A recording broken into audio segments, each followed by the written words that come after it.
तो हमें भी सोचना चाहिए कि हमारे जो नेक्स्ट जनरेशन ऑफ डॉक्टर्स हैं हुँ, उनको ऐसे ऐसे सिखाया जाए, पेशेंट हुँ, इंटरेक्शन उनका ऐसे हो कि हुँ, पेशेंट एजुकेशन पे एक फोकस हो। अगर मैं ऑफिशियली बताऊं जी, तो यही होगा कि डॉक्टर कोई अगर कोई चीज़ बता रहा है जी। तो उसको ट्रस्ट करना चाहिए। मान लीजिए 2 साल के बच्चे को कैंसर हो गया, बच्चा 3 साल का उसको कैंसर हो रहा है या फिर बहुत सारी ऐसी लेडीज़ हैं हाउसहोल्ड में जो रहती हैं जो कभी स्मोकिंग, ड्रिंकिंग के अट्रैक्शन में आई नहीं हैं, उनको भी कैंसर हो रहा है। तो बंदा है वो प्योर वेजिटेरियन है, एक प्योर नॉन वेजिटेरियन है। तो उसमें कुछ डिफरेंस आएगा कि किसी को कैंसर जल्दी हो सकता है जानवर की बॉडी आप खा रहे हो, तो अगर उसकी बॉडी में डिसीज़ रही होगी, जानवरों में भी डिसीज़ेज़ होती हैं, तो वो तो फिर आपकी बॉडी में ट्रांसफ़र हो जाएगी। बंदे को पता चल सके कि नहीं मुझे कैंसर हो रहा है जिससे अर्ली स्टेज में उसको क्योर किया जा सके। सोसाइटी एक कोट है कि a wise society is that in which people plant trees the shade of which they will never know. मतलब एक वाइज सोसाइटी वो है राइट। जिसमें लोग ऐसे पेड़ उगाते हैं जिसकी छाया वो नहीं हुँ, एंजॉय करेंगे, राइट। बल्कि उनके next next generation generation enjoy बच्चे एंजॉय करेगी। करेंगे। एग्ज़ैक्टली। तो हमें भी सोचना चाहिए कि हमारे जो नेक्स्ट जनरेशन ऑफ डॉक्टर्स हैं हुँ, उनको ऐसे ऐसे सिखाया जाए, पेशेंट हुँ, इंटरेक्शन उनका ऐसे हो कि हुँ, पेशेंट एजुकेशन पे एक फोकस हो हुँ, सिखाने पे। हुँ। यूएस में एक बहुत अच्छी चीज़ ये है और यहाँ पे भी काफ़ी डॉक्टर्स में है जी, जो मैंने देखी है एटलीस्ट। हाँ। तो सभी डॉक्टर्स के लिए रिस्पेक्ट है, बट यूएस में काफ़ी मैंने देखा है कि हुँ, पेशेंट्स को वो पढ़ाते हैं। हुँ, तो यहाँ पे भारत में डॉक्टर्स में बहुत विश्वास होता है हुँ। पेशेंट्स को, एटलीस्ट अभी तक जो मैंने देखा है। बिल्कुल, बिल्कुल है।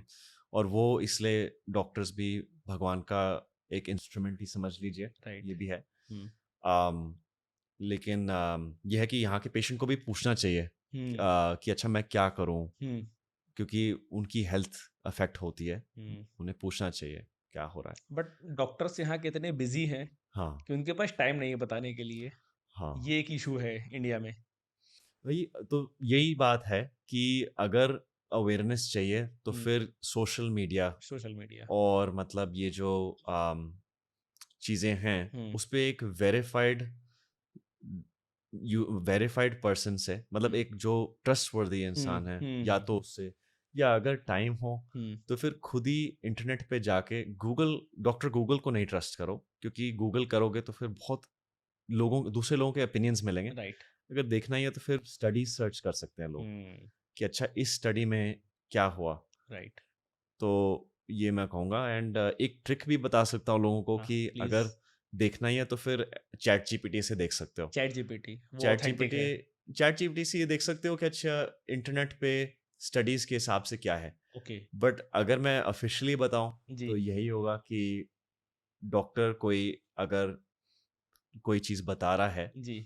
तो उसको हुँ, ट्रस्ट करना चाहिए, हुँ, हुँ, हुँ। क्योंकि उनको पढ़ाया गया है उस। अच्छा मैक्सिमम केसेज़ में ये भी देखा गया है कि मान लीजिए 2 साल के बच्चे को कैंसर हो गया, बच्चा 3 साल का उसको कैंसर हो रहा है या फिर बहुत सारी ऐसी लेडीज़ हैं हाउसहोल्ड में जो रहती हैं जो कभी स्मोकिंग, ड्रिंकिंग के अट्रैक्शन में आई नहीं हैं, उनको भी कैंसर हो रहा है।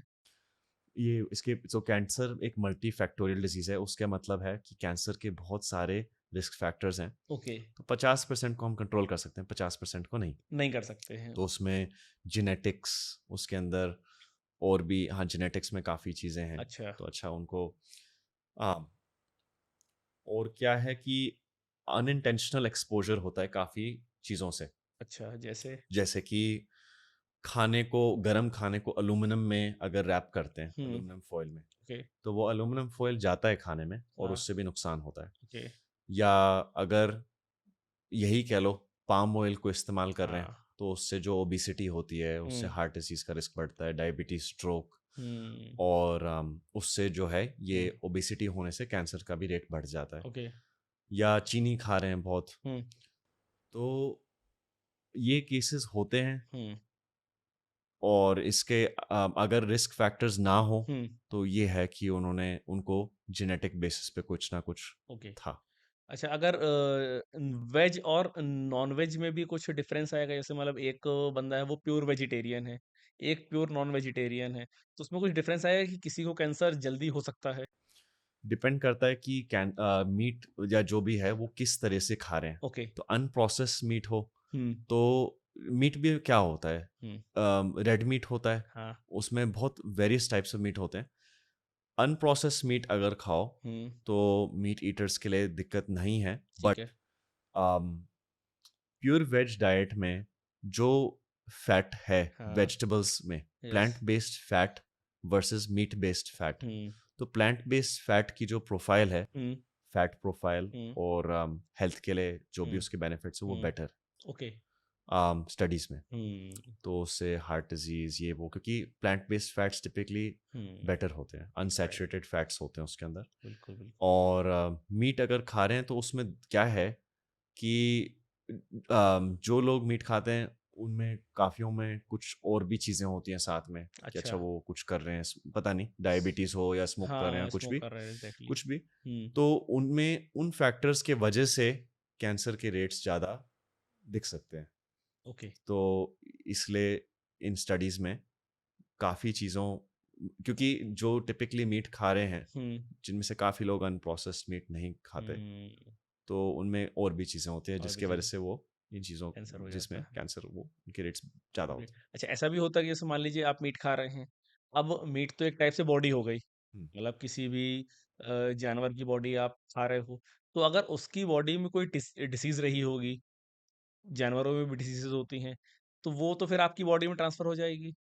ऐसे तो मैं नहीं जानता कि ओके। अगर ट्रांसफ़र हो डिज़ीज़। हुँ, अब ये है कि अगर उस मीट को ठीक तरह से कुक ना करो ओके। या उस मीट को मतलब ठीक तरह से प्रोसेस नहीं किया हो, हुँ, तो फिर वो उसका हो सकता है। हो सकता है ट्रांसफ़र। स्वाइन फ्लू लेक जैसे एक डिसीज़ आई हुँ, थी, हुँ, स्वाइन फ्लू आई थी तो हाँ, ये हाँ, था कि वो मतलब मुर्गी हुँ, से ही वो ट्रांसफ़र हो रही है डिसीज़ अच्छा, लोगों में। हाँ, ये इंडिया में कुछ टाइम अच्छा, पहले अच्छा, आई थी। तो कैंसर के बारे में आपने बताया। अच्छा जैसे मान लीजिए किसी को कैंसर हो गया, तो कैंसर तो बहुत वेरियस टाइप के हैं, तो उसके रिएक्शंस भी अलग-अलग होते होंगे। जैसे मान लीजिए किसी को थ्रोट कैंसर हो रहा है, किसी को ब्रेस्ट कैंसर हो रहा है, लंग कैंसर हो रहा है, तो अलग-अलग उसके रिएक्शंस होते होंगे बॉडी में। तो कैसे कोई इंसान पता कर सकता है कि मेरी बॉडी में कुछ इश्यू आ रहा है? जैसे मान लीजिए कई बार ऐसा होता है ना कि लास्ट स्टेज में पता चला कि मुझे कैंसर हो रहा है, क्योंकि मेरी बॉडी में कोई इश्यूज़ नहीं थे, मुझे कोई दिक्कत नहीं हो रही थी, मैं एकदम फिट था, कोई वीकनेस नहीं थी। तो कुछ इसके सिम्पटम्स हों जिससे मतलब बंदे को पता चल सके कि नहीं मुझे कैंसर हो रहा है, जिससे अर्ली स्टेज में उसको क्योर किया जा सके? बिल्कुल सही बात है, कैंसर क्यूरेबल है हाँ, अगर उसको जल्दी पकड़ा जाए। जी। तो हम कैसे पकड़ें? तो कैसे पकड़ें? जब सिम्पटम्स होते हैं, हाँ, जैसे कि लंग कैंसर है तो उसमें खाँसी में जैसे खून, या अच्छा, जो काफ़ी एक काफ़ी इम्पोर्टेंट सिम्पटम है, हाँ, वो है कि भूख जो है वो कम लगना। और अगर 10% से ज़्यादा वेट लॉस हो 6 महीने के अंदर-अंदर, 6 महीने के अंदर, तो ओके, उसको हम कहते हैं सिग्निफिकेंट वेट लॉस, तो ओके, वो इम्पोर्टेंट है। तो ओके, करीबन लेट्स से कि किसी का वेट 100 किलो है, हुँ, तो उसका 10 किलो कम हो गया 6 महीने में, ठीक है, और वो कोशिश भी नहीं कर रहे वेट लॉस की, उन्हें हुँ, भूख भी कम लग रही है, हुँ, तो ये एक कैंसर वाला प्रोसेस हो सकता है। ओके, अब सिम्पटम्स ऐसे-ऐसे काफ़ी हैं, हाँ, हर एक ऑर्गन का उस हिसाब से अलग है। हुँ, पैncreatic कैंसर की वजह से डायबिटीज़ हो सकती है फॉर एग्ज़ाम्पल, ठीक है, और जो लंग कैंसर की वजह से हुँ, खाँसी जिसमें खून हो। हुँ, कुछ-कुछ चीज़ें लिवर के कैंसर में हुँ, जो स्किन है उसमें पीलापन आ सकता है। बट ये टिपिकली तब होते हैं जब एडवांस्ड हो। एडवांस, जल्दी जब पकड़ना हो तो उसके लिए अमेरिका में गाइडलाइंस हैं हुँ, कि जैसे कि 45 साल पे हुँ, कोलोनोस्कोपी होनी चाहिए। ओके, 50 से 80 के बीच में अगर स्मोकिंग की हो तो हुँ, फिर लंग सीटी मतलब चेस्ट सीटी होना चाहिए साल में एक बारी। ओके, 40 साल के बाद मैमोग्राम्स और हुँ, ब्रेस्ट अल्ट्रासाउंड होना चाहिए। ओके, ब्रेस्ट का जो खुद ही एग्ज़ाम करना, हाँ, उससे बेहतर है कि डॉक्टर के पास जाके इमेजिंग कराना, मैमोग्राम कराना, अल्ट्रासाउंड कराना। ओके, मैंने एक केस देखा था जिसमें एक 50 साल की एक पेशेंट थी मेरी, हुँ, जिसके अंदर एक बहुत बड़ा मास था लेफ्ट ब्रेस्ट में। ओके, तो 3 हफ्ते में उसकी अनफॉर्चुनेटली आईसीयू में हुँ, एक्सट्यूबेट करना पड़ा उसे पैलिएटिवली, मतलब ठीक उसकी है, डेथ हो गई। हुँ, तो ये है कि हमारे बड़ों को भी अम, हमारी रिस्पॉन्सिबिलिटी है कि हम ये हुँ, ना फ़ील कराएँ कि आप एक बोझ हो। हुँ, क्योंकि उनको भी यही लगेगा बताते हुए कि अच्छा कोई नहीं, ये तो ठीक हो जाएगा अपने आप, और पता चला कि ये प्रोग्रेस होते गया और फिर मतलब एडवांस्ड हो गया, फिर पकड़ नहीं राइट, सकते। राइट, तो ये स्क्रीनिंग गाइडलाइंस बहुत इंपॉर्टेंट है। बहुत इम्पोर्टेंट है। तो I would say screening, prevention, इस पे फोकस होना चाहिए। हुँ, स्क्रीनिंग में कोलोनोस्कोपी ज़रूर, और अगर कोलोनोस्कोपी के लिए कंफर्टेबल नहीं फ़ील कर रहे हुँ, 45 साल के बाद, हुँ, तो एक टेस्ट होता है स्टूल टेस्ट। उसमें थोड़ा-सा स्टूल जो है कार्ड पे हाँ, डॉक्टर के पास आप बस डालो ठीक अपनी है, मतलब स्टूल, यस, और फिर उसमें पता चले कि थोड़ा-सा खून है, हुँ, तो उसका मतलब है कि उसमें कुछ ना कुछ हो सकता है। ओके, तो क्योंकि हम आदमियों में तो रास्ता जो है खून निकलने का शरीर से, वो तो इसके अलावा कोई है नहीं। कोई रास्ता नहीं है। अब वुमेन जो मतलब 50 साल से कम है उनमें और भी रास्ते हैं। राइट। तो इसलिए आदमियों में अगर खून की कमी हो तो फिर हुँ, स्पेशली वरीसम है। ओके। एंड 50 साल के बाद अगर कोई भी वुमेन हो हुँ, जिसमें हुँ, अनीमिया है, हुँ, खून की कमी, हुँ, तो वो भी वरीसम है। ओके, तो एक ये भी बहुत इंपॉर्टेंट चीज़ है। राइट। तो ऐसी काफ़ी चीज़ें, बट आपका जो सवाल है हाँ, कि सिंपल सवाल ये है, डॉक्टर के पास जाओ डॉक्टर के पास। और उसके पास बस जाके स्क्रीनिंग जो है, हुँ, यानी कि मुझे कुछ है नहीं हुँ, बट फिर भी इमेज करानी है, ओह!